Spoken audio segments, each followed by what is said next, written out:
Alaska is more popular than ever, and we get lots of questions on the weather in Alaska and what to pack.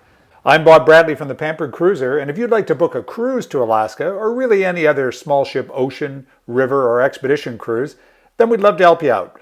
We know the products and the destinations very well, and we can always get you additional amenities that are not available on direct bookings. Also, click on the link below to sign up for our free weekly email newsletter that features travel tips, informative articles, and exclusive offers delivered straight to your mailbox every Friday. The first thing to remember on Alaskan cruise is that you're covering a huge distance, so it's difficult to talk about the weather as one thing.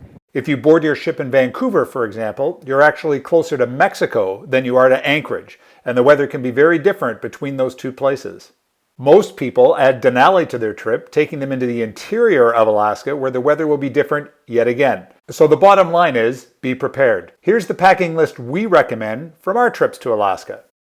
So after you've been to Alaska a few times, you learn a few packing errors that we've learned the hard way, and so I thought I'd just spend a couple of minutes and talk to people about what the things you really do need to remember when you go to Alaska are. First one is that you have to remember that in Juneau, for example, your highs in July would be to about 70 degrees, lows to about 50, and you got about a 50-50 chance of rain on any day. So the most important thing when you're in Alaska is to dress in layers. So if you're going out, have one layer on underneath, another layer, and then maybe a jacket that you could carry on top of you in case it does start to rain on you. I like my zip-away pants so that if it gets warm, I can just zip those away and I'm all of a sudden in summer mode. A few other things that people miss when they go to Alaska. First one would be shades. You got to remember is that it actually is sunny a good part of the time in Alaska. So you need shades so you're not going to be squinting the whole time you're there. Another one, bug spray. We'd love to tell you there's no bugs in Alaska, but like anywhere else in the high latitudes, you are subject to bugs. Sunscreen, believe it or not. So again, we like to think about Alaska as a cold place, but it would be a miss if you didn't bring sunscreen with you. Of course, going to Alaska is all about looking out the window, so you want to make sure that you can see what's out the window. So a pair of binoculars would serve you well, and if you forget those, they're happy to sell them to you at any of the ports of call or when you board in Vancouver, and you'll pay an awful lot of money for one of these. If you have a pair sitting around at home, you should throw it in your bag with you.